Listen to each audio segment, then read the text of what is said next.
Hi, I'm Siegel Coonerty with Siegel Coonerty. We're personal injury and medical malpractice attorneys based here in New York City. Today I'm going to speak to you about a case involving a construction accident with a construction worker, which we were able to settle for $1.6 million. I refer to this case, unfortunately for him, as the Roadrunner case.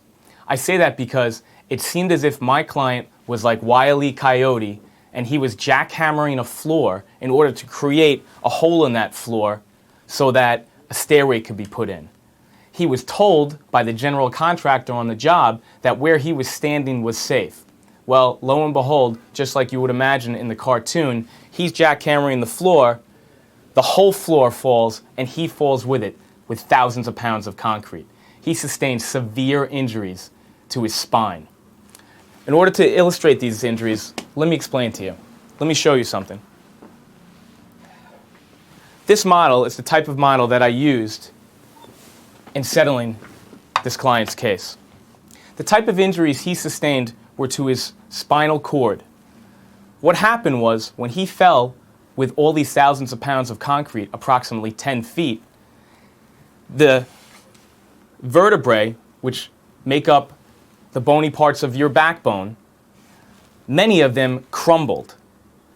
And when they crumbled and they sustained that type of trauma, they put pressure on the discs that are in between these vertebrae, the intervertebral disc. This is a soft structure that can be pushed out of place, or you may have heard herniated or bulged out of place. And what that did was that compromised the nerves that exit the spinal canal, these peripheral nerves that you see on the side here. They got pressed upon, and what that ended up doing was sending a signal to this individual's brain that constantly told his brain that he was in pain. One of the difficulties in this case was making sure that we could prove that this case fell under the labor law of New York. Those are laws that protect workers.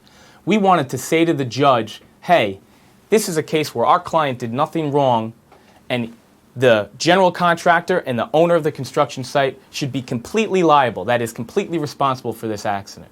This is what we did to help this client.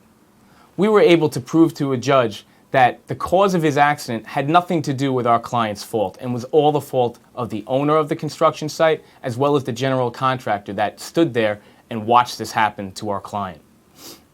We were able to get a judgment on his behalf, and that enabled us to settle the case for a fair number of $1.6 million. You might be a construction worker, or friends or family of yours are construction worker. You may know someone, or you yourself was injured because of the fault of someone else on a construction site. Call me. You need to speak to me. You need to know what your rights are. 212-532-0532. Siegel Coonerty at Siegel Coonerty. We'll get to the bottom of it, and you'll get the peace of mind of knowing whether you have a lawsuit or not. Thank you.